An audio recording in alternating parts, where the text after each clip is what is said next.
Welcome, everyone, to another edition of Captain Voorhees' Cabinet of Curiosities. As always, I'm your host, Jason, and today I have another little special console for you guys. One that is near and dear to my heart because of course, nostalgia. It is the Mega SG from analog.co. They're the ones that also do the Super Analog NT that I made a previous video about.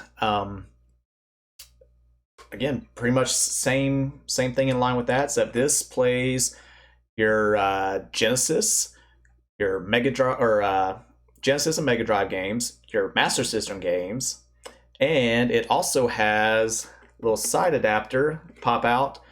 You can play Sega CD on this thing in lovely 1080p lag-free gameplay. Never would have thought that in a million years. Sega CD in 1080p. But again, that just shows you the versatility and the love and care that all the fine folks at Analog put into these consoles. Again, it is an actual console. You can feel the heavy parts and stuff into it. As I preached in my two previous videos with the Retro AVS and the Super Analog NT, it is not cheap shit like the Retrons and other little quote-unquote clone systems that, again, it's just a very lightweight piece of plastic. And again, you put your games in, instead of playing it directly off the console or the cartridge itself like it should, it just dumps it, and again, it's not good. That's as if you're on an extreme budget, and even then, I still would not recommend it. I would recommend putting the investment into this, again, because it plays so much stuff, and playing it straight from the source. So in box, of course, it comes with your console here, and again, I went with the Japanese model just because I like the red and blue on there, but they have one to kind of mimic the States, and 3 or 4 different console colors to choose from. Of course, it has all your hookups, your HDMI, your USB power source, plus the little plug-in brick. It also comes with your adapter to put in here for your Master System games to play right out the gate. Has this little, nice grip, little mouse pad looking thing for when you put Sega CD on it, so it won't move and damage anything.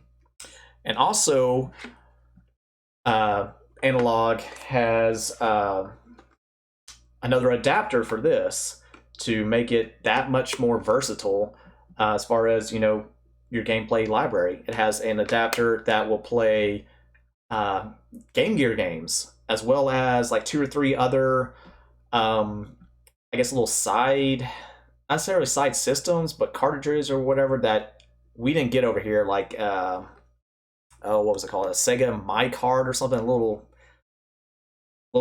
card based thing. I guess that was kind of sort of trying to mimic the TurboGrafx 16 or the PC Engine over there. I don't know. Again, that's definitely over my head. I didn't know anything about that. But one of the reasons why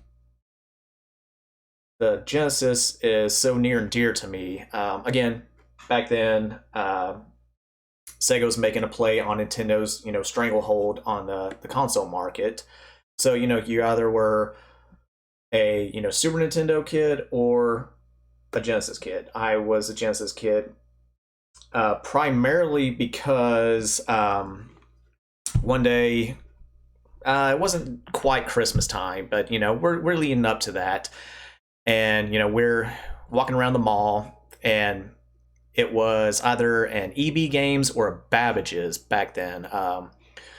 Those of you today don't know what that is because all we have are GameStops, but back then we had was it Software Incorporated, Babbage's, EB Games, and some other things as our gaming gaming sources.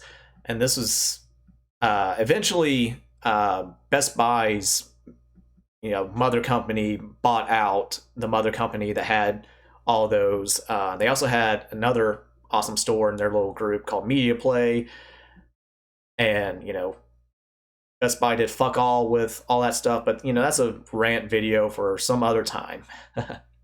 But anyway, going and checking out EB Games, Babbage's, whichever it was. I actually want to say it was Babbage's.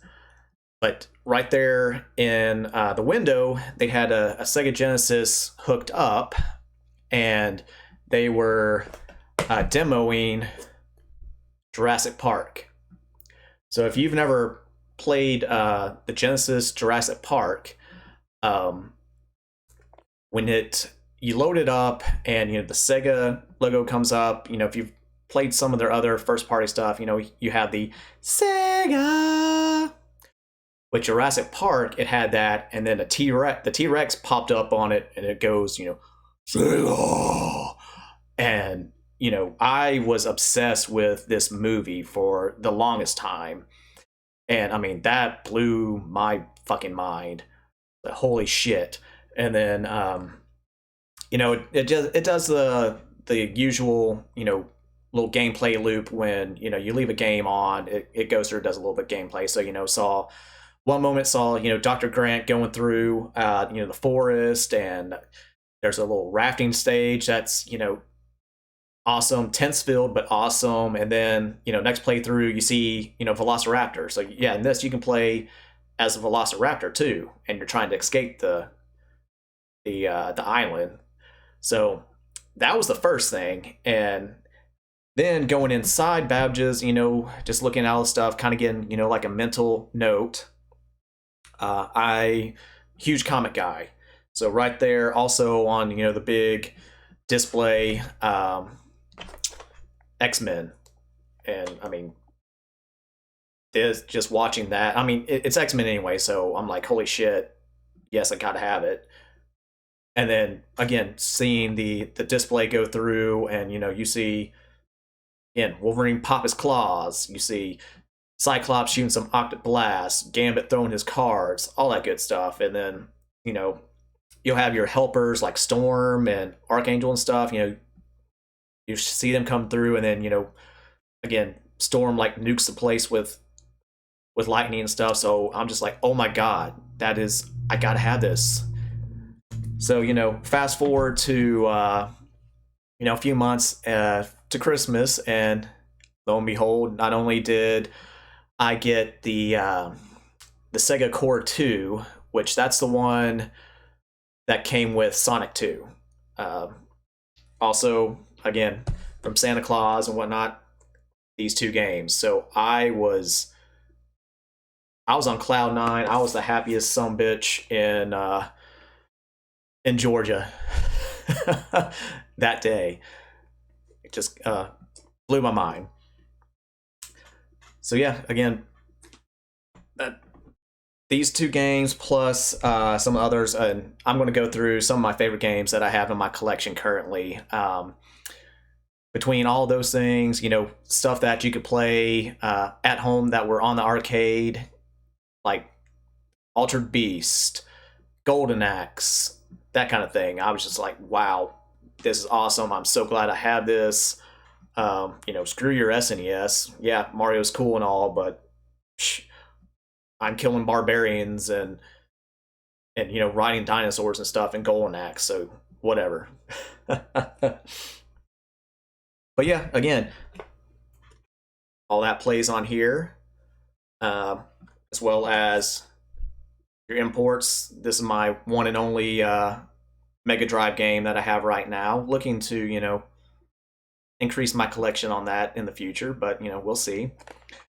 And also like the ABS and the Super Analog NT.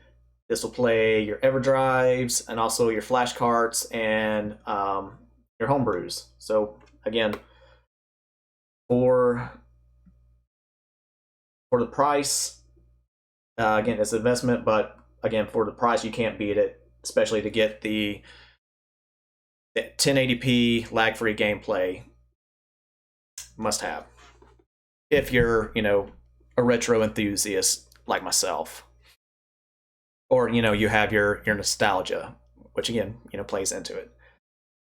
So yeah, definitely, these three were some of my favorites.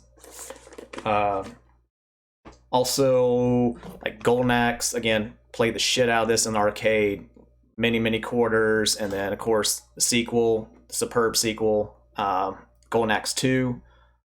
Like even today, I have the little collections on, I want to say, my 360, my Xbox One, and of course my Steam library. Because again, such classic games, and I want to make sure, I have some way to play them no matter what. Another cool, well, not as cool, but definitely one of my favorite wrestling games on the Genesis was WWF Royal Rumble. Again, pretty impressive lineup of characters, and actually, I want to say the roster on the Genesis is slightly different than the roster on the Super Nintendo. For whatever reason, I honestly don't know or can't recollect why on certain games like Royal Rumble, the WWF arcade game on PlayStation 1 and Sega Saturn, why they had slightly different rosters on each game. But, you can do your single player, try to get a championship, tag team, whatever. But the big thing was playing the Royal Rumble mode itself. So, you try to go from 1 to, well, it's not 30 on here, but you try to last out, not only win it, but I always try to challenge myself by throwing out everybody. So cool little things that you can do, again, just to challenge yourself, keep it spicy and interesting. And then another fun fact, back in band camp, we would play the Super Nintendo version of this. Somebody would always bring a Super Nintendo, and we would take turns playing this, winter stays, that kind of thing. It would kill your fingers because the lockup system, you had to sit there and just press. So your damn hand will cramp up and all that, but still good times. One other thing that Genesis had over the Super Nintendo, again, my opinion, I'll fight you on it, whatever. The Genesis had the superior Disney games. Again, I'll fight you on it. Super Nintendo, Aladdin, specifically, awesome. Again, one of my favorite games, just, going through, it seemed more true to the movie, as far as you're going, the settings that you're going through, and then, when you're stuck in the lamp and everything, and you're flying through trying to beat lava because everything's coming crashing down on you or whatever, and you're trying to get out. Just little things like that, and the end fight with Jafar, the little bonus games and stuff where Genie's doing all his thing. It's great. Even to this day, I still have a blast playing this game. Music is superb, on point with what's in the movie. Basically, it's just a digitized version of the songs in the movie. I mean, you can't beat that. Especially, back then.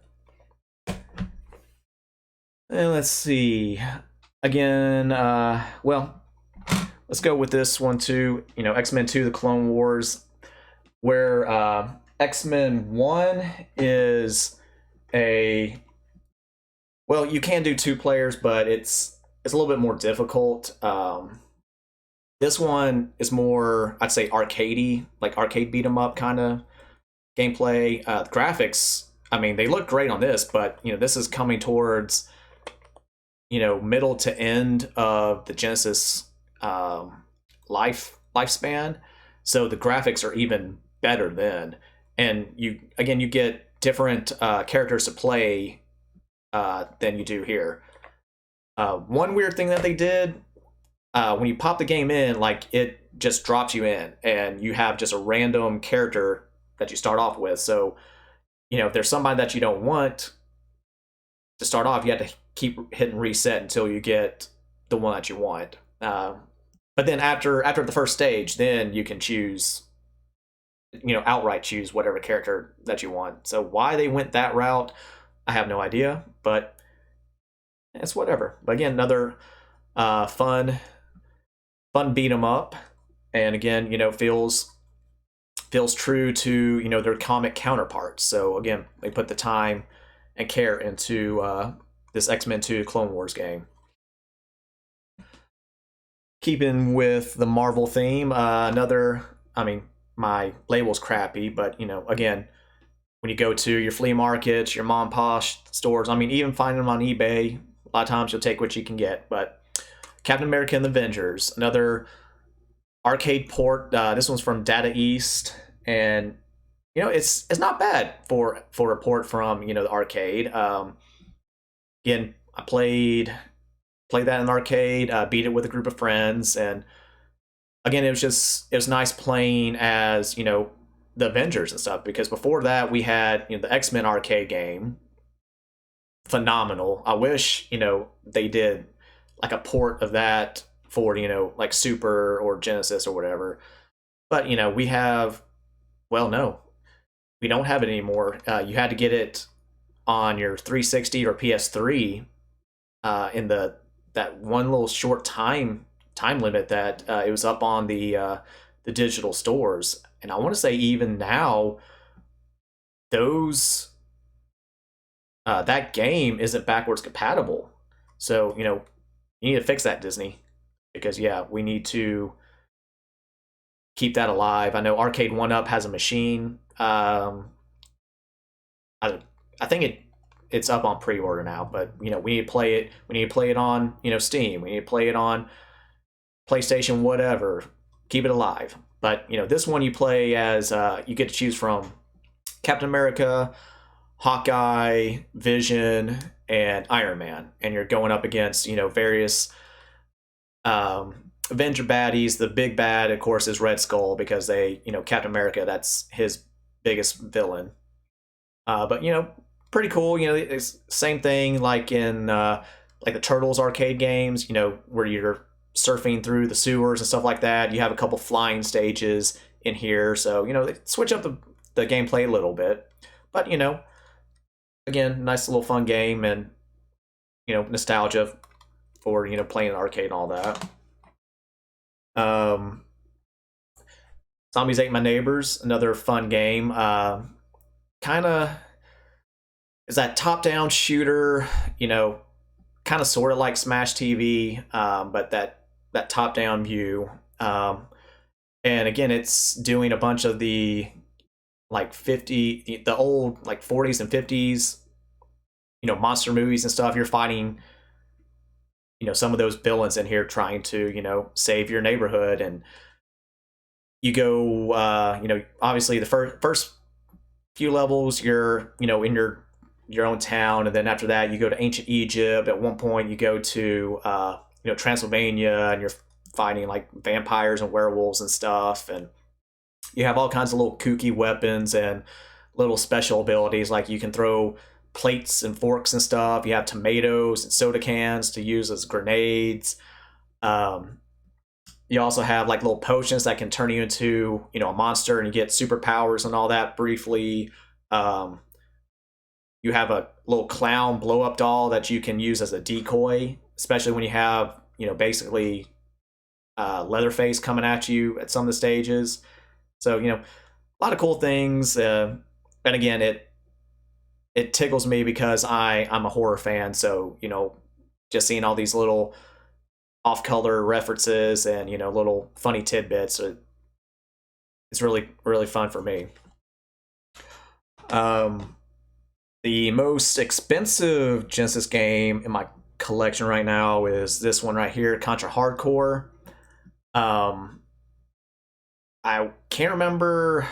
I don't know why it's so rare. Maybe it was just a low print run, or because it's towards the end of the console or console life at the time or whatever. But this and Castlevania Bloodlines, I want that game back. I absolutely love Castlevania Bloodlines, but Konami brought this out, and it's kind of their counterpart to Alien Wars on the Super or whatever. Which actually I want to say over there it's also an arcade game. I can't remember the name of it now. It's on the Contra collection that's on Xbox, PlayStation, Steam, so you can play all the different versions. But this is what we had on Genesis.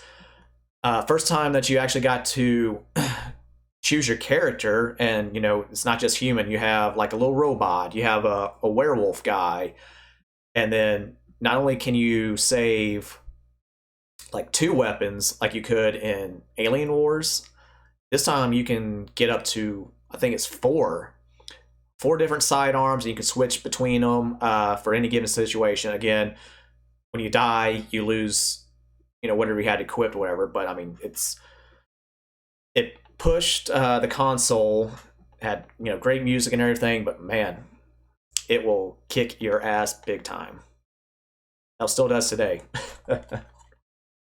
And the last one I'm going to show off, and again, you can fight me on this after I make my comment, but again, I have a crappy cover on this, but because again, you take what you can get. But Streets of Rage 2, I absolutely love this game, and Streets of Rage 3, but this one more so just because like I would rent it all the time. And yeah, the Streets of Rage series is hands down better than Final Fights. Again, fight me on it, whatever. Streets of Rage 2 beats the shit out of it. You have more like little combos that you can do. Of course, you have your little super or special move. Yes, it takes energy, kind of like Final Fight and all that stuff too. But it feels more impactful and stuff. The graphics and the music are wonderful. And yeah, you get to choose between 3 characters. Each plays has a different little play style, has a different feel.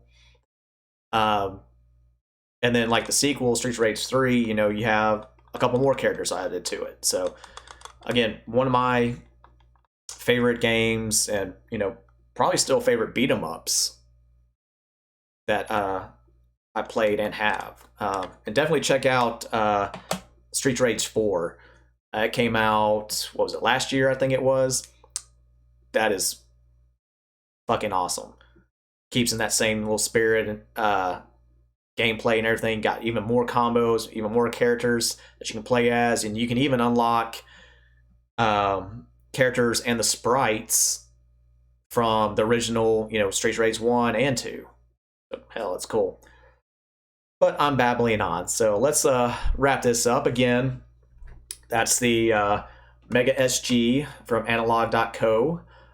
Again, if you're looking for the best way to play your Genesis, Master System, Sega CD, again, if you get the adapter, the Game Gear library that you have, this is the way to go. And I will also leave a link in the description. But again, there we have it, Mega SG. Awesome. Take a look at it, buy it, whatever. And Sega does what Nintendo don't. Peace.